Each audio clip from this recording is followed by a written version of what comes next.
Sir, I have been with your father and have given him notice that the Duke of Cornwall and Regan his Duchess will be here with him this night. How comes that? Nay, I know not. You have heard of the news abroad? I mean the whispered ones, for they are yet but ear-kissing arguments. Not I. Pray you, what are they? Have you heard of no likely wars toward, twixt the Dukes of Albany and Cornwall? Not a word. You may do then in time. Fare you well, sir.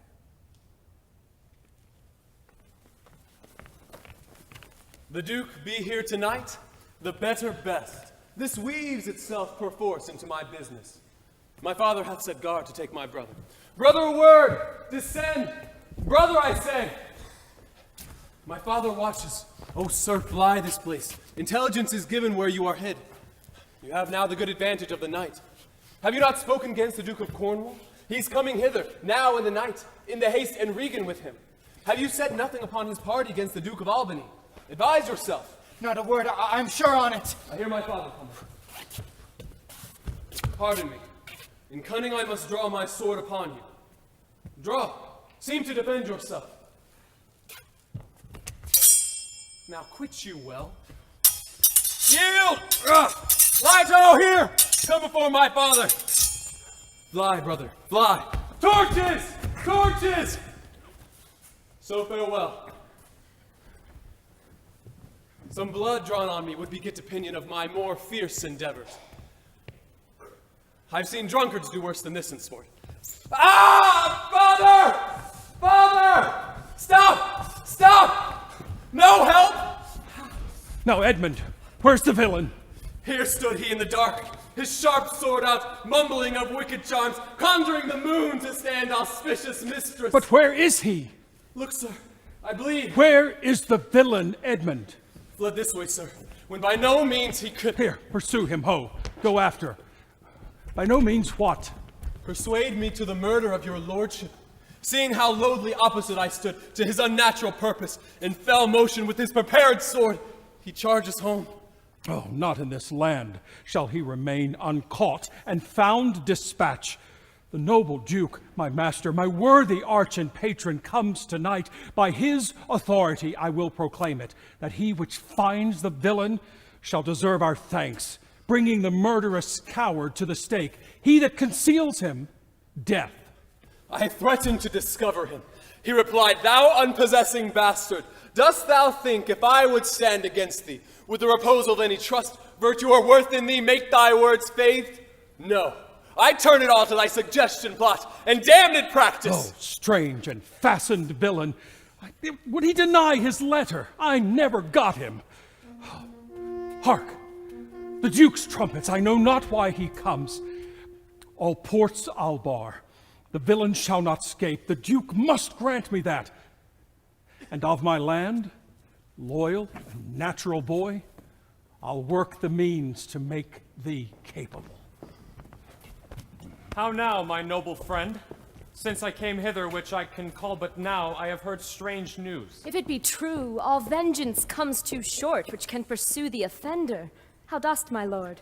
Oh, madam, my old heart is cracked. It's cracked. What did my father's godson seek your life? He whom my father named, your Edgar. Oh, lady, shame would have it hid.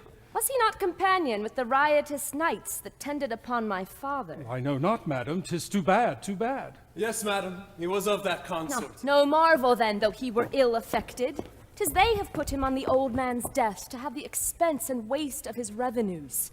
I have this present evening from my sister been well informed of them, and with such cautions that, if they come to sojourn at my house, I'll not be there. Nor I, assure thee, Regan. Edmund, I hear that you have shown your father a childlike office. It was my duty, sir. He did bewray his practice, and received this hurt, you see, striving to apprehend him. Is he pursued? Aye, my good lord. For you, Edmund, whose virtue and obedience doth so much this instant commend itself, you shall be ours. Natures of such deep trust we shall much need. You we first seize on. I will serve you, sir. Truly, however else. For him I thank your grace. You know not why we came to visit you? Thus out of season, threading dark-eyed night, occasions noble Gloucester of some prize, wherein we must have use of your advice. Our father he hath writ, so hath our sister, of differences, which I best thought it fit to answer from our home. Our good old friend, lay comforts to your bosom, and bestow your needful counsel to our businesses, which craves the instant use. I serve you, madam. Your graces are right welcome.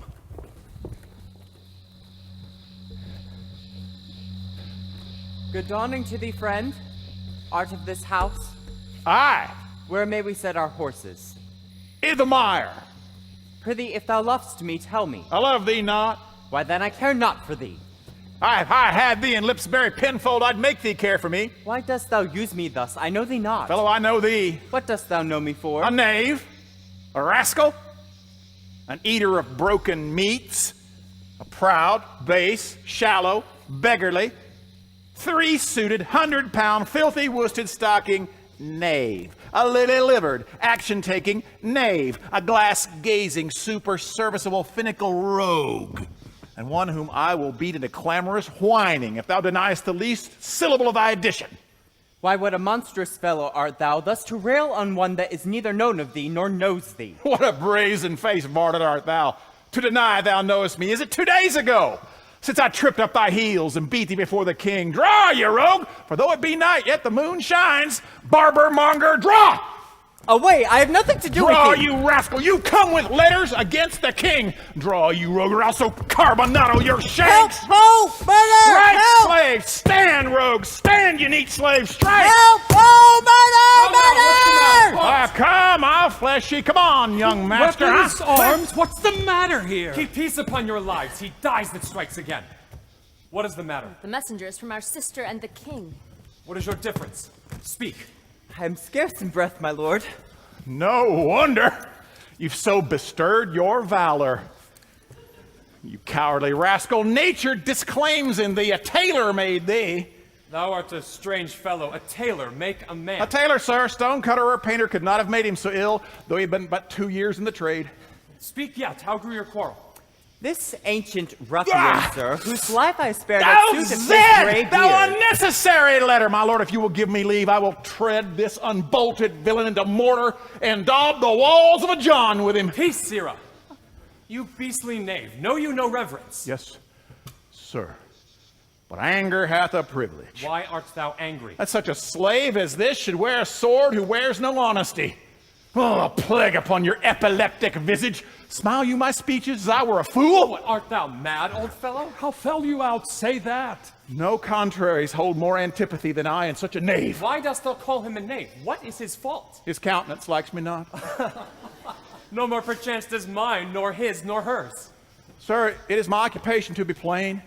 I have seen better faces in my time than stands on any shoulder that I see now before me at this instant. Oh, This is some fellow who, having been praised for bluntness, doth affect a saucy roughness, and constrains the garb quite from his nature. He cannot flatter he an honest mind and plain. He must speak truth, and they will take it so.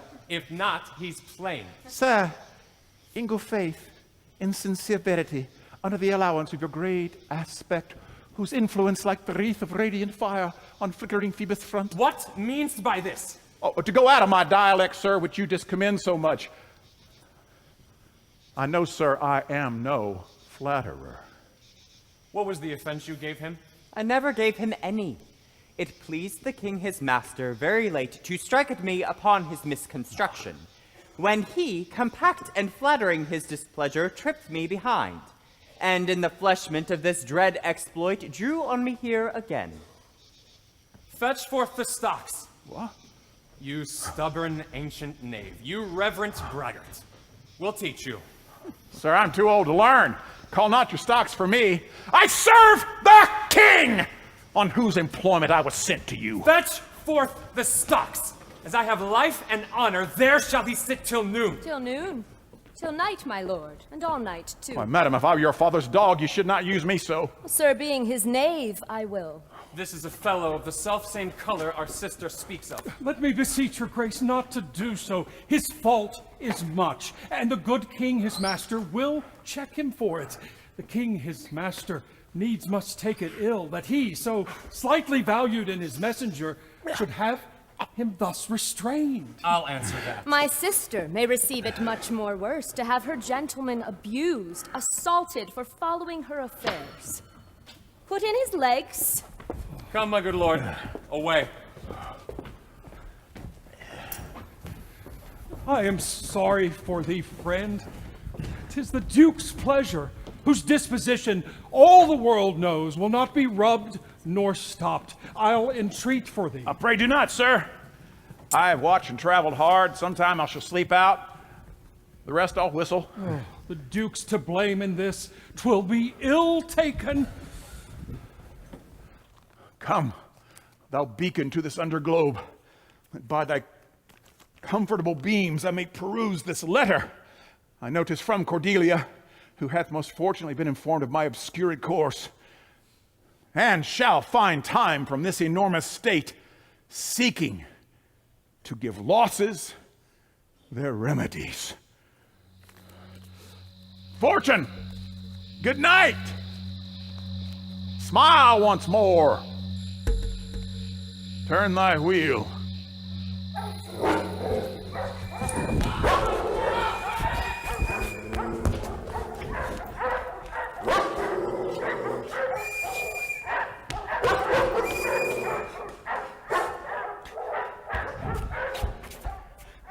I heard myself proclaimed, and by the happy hollow of a tree escaped the hunt. No port is free. Whiles I may escape, I will preserve myself. My face I'll grime with filth. The country gives me proof and precedent of bedlam beggars who, with roaring voices, sometime with lunatic bands, sometime with prayers, enforce their charity. Poor Turley God, poor Tom. That's something yet. Edgar, I nothing am. I am a man of constant sorrow. I've seen trouble all my days. 'Tis strange that they should so depart from home and not send back my messenger. As I learned. Hail to thee, noble master. Ah, makest thou this shame thy pastime? No, my lord. Look, he wears cruel garters. What's he that hath thy place so much mistook to set thee there? It is both he and she, my lord, your son and daughter. No. Yea. No, I say. I say yea. No, they would not. Yes, they have. By Jupiter, I swear no. By Juno, I swear aye. They durst not do it. They could not, would not do it. Resolve me with all modest haste, which way thou mightst deserve, or they impose such usage coming from us. Sir, when at their home I did commend your highness letters to them, ere I was risen from the place that showed my duty kneeling, came there a reeking post, stewed in his haste, half breathless, panting forth from Goneril his mistress' salutations, delivered letters, which presently they read, on whose contents they straight took horse, commanded me to follow, and attend the leisure of their answer, gave me cold looks, and meeting here the other messenger, whose welcome I perceived had poisoned mine, being the very fellow which of late displayed so saucily against your highness, having more man than wit about me, drew, he raised the house with loud and coward cries. Your son and daughter found this trespass worth the shame in which it suffers. Winter's not gone yet if the wild geese fly that way. No, where's this daughter? With the earl, sir, here within. Stay here, follow me not.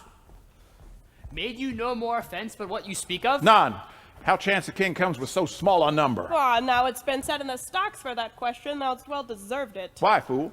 Let go a great wheel when it runs down a hill, lest it break thy neck with following.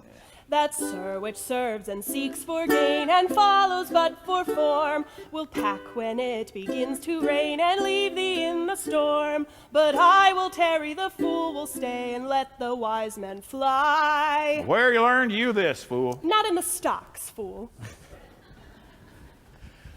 Deny to speak with me. They are sick, they are weary, they have traveled all the night, Mere fetches, images of revolt and flying off. Fetch me a better answer. My dear lord, you know the fiery quality of the Duke.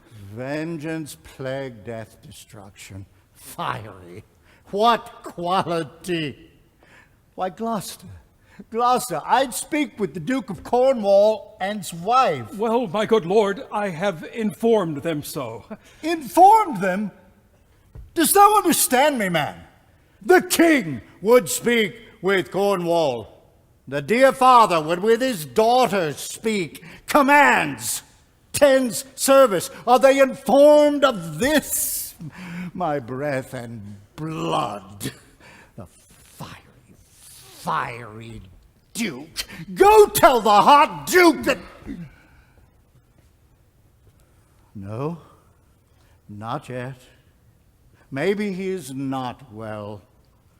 We are not ourselves when nature, being oppressed, commands the mind to suffer with the body. I'll forbear. Death on my state! Why should he stand there? This act persuades me that this remotion of the Duke and her is practice only. Give me my servant forth. Go tell the Duke and his wife I'd speak with them now. Presently, bid them come forth and hear me, or at their chamber door I'll beat the drum till it cries sleep to death. I would have all well betwixt you. Oh me, my heart, my rising heart. But now... Cry to it, nuncle, as the cockney did the eel when she put him in the paste alive.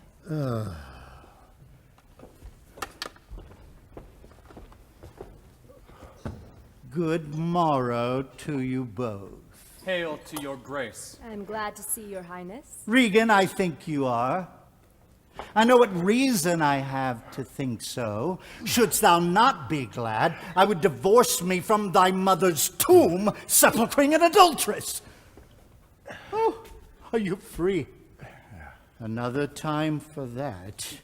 Dearest Regan, thy sister's naught. Oh, Regan, she hath tied sharp-toothed unkindness like a vulture here. I can scarce speak to thee. Thou'lt not believe without depraved equality, O Regan. I pray you, sir, take patience. What?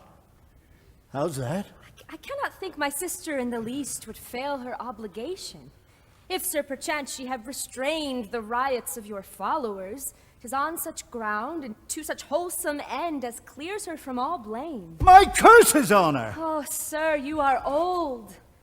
Nature in you stands on the very verge of her confine. You ought to be ruled and led by some discretion that discerns your state better than you yourself. Therefore, I pray you that to our sister you do make return. Say you have wronged her, sir. Ask her forgiveness? Do you mark how this becomes the house?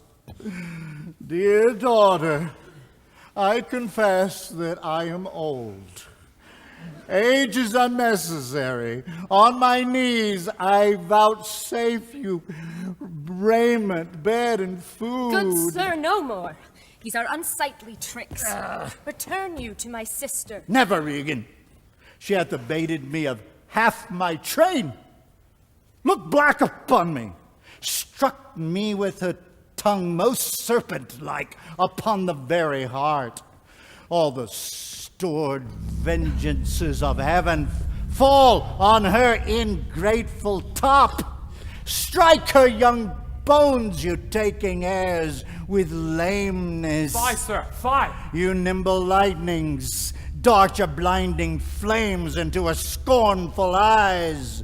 Infect her beauty, you fan-sucked fogs, drawn by the powerful sun to fall and blister her. The blessed God, so will you wish on me when the rash mood is on.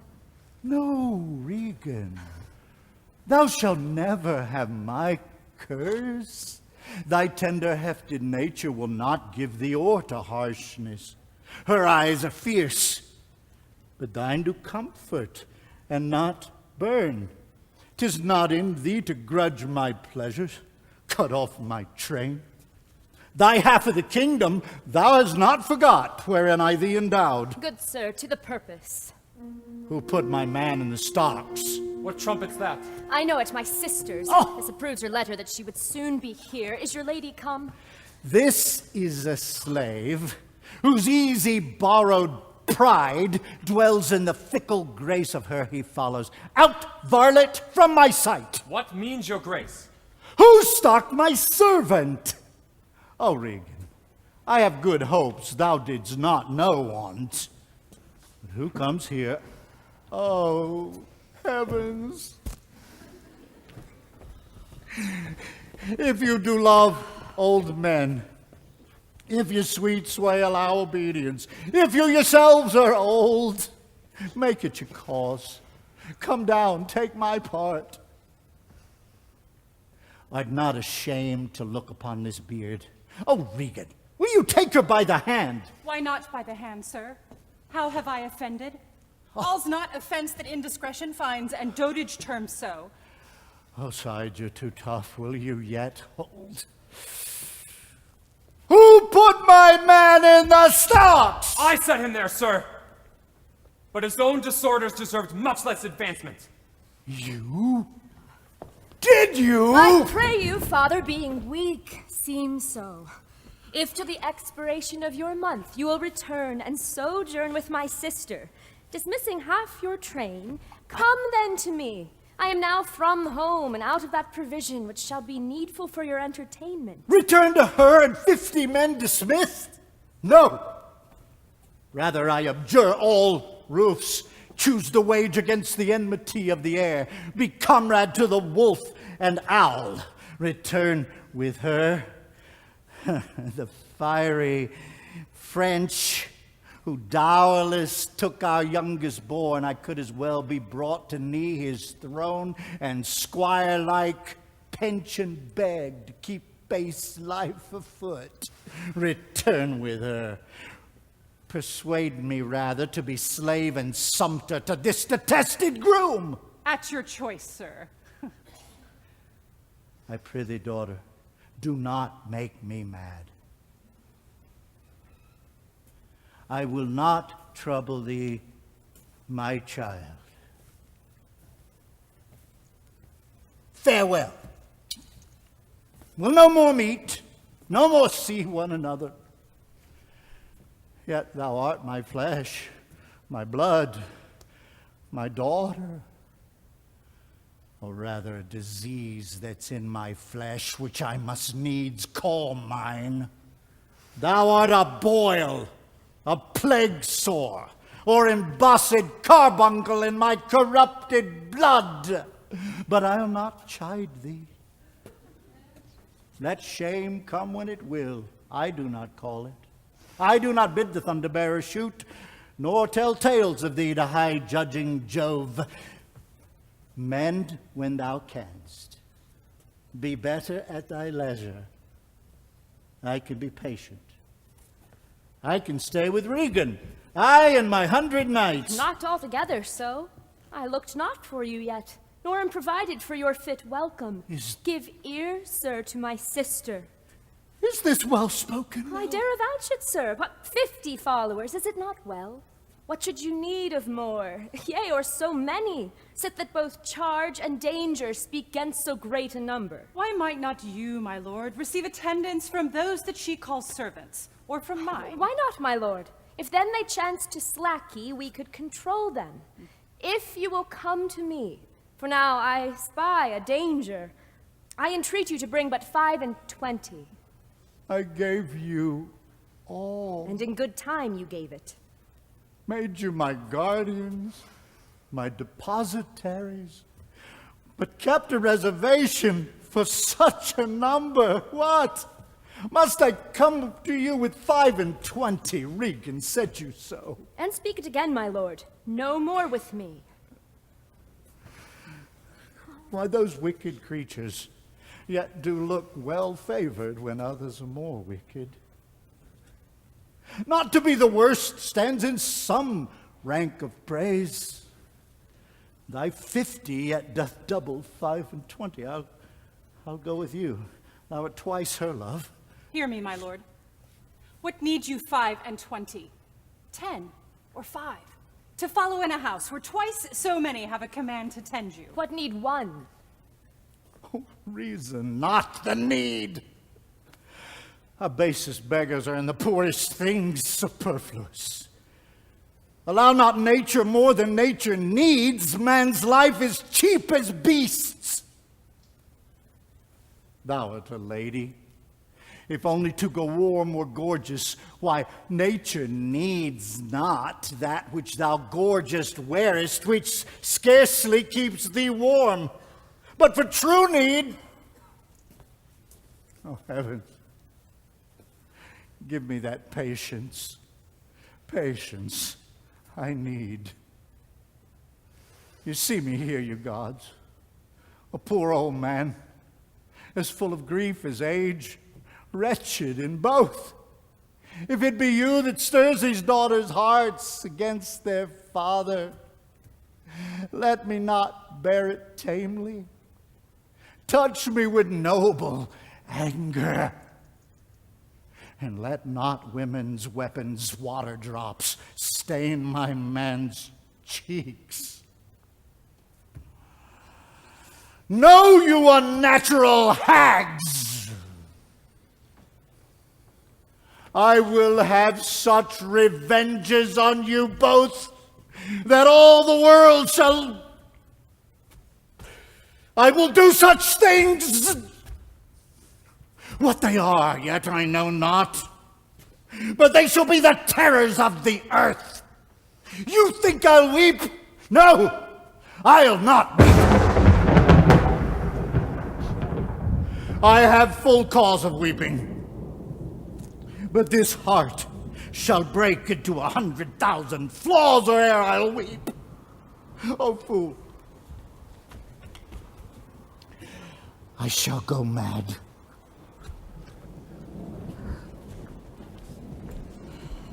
Let us withdraw. 'Twill be a storm. His house is little. The old man and's people cannot be well bestowed. 'Tis his own blame hath put himself from rest, and must needs taste his folly.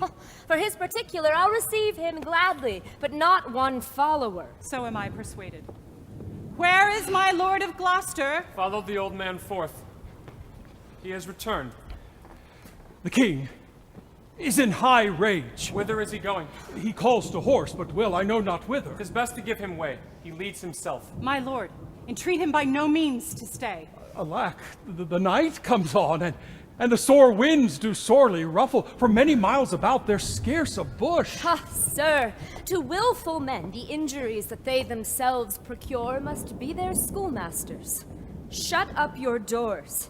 He is attended with a desperate train, and what they may incense him to, being apt to have his ear abused. Wisdom bids fear. Shut up your doors, my lord. 'Twill be a wild night. My Regan counsels well. Come out of the storm.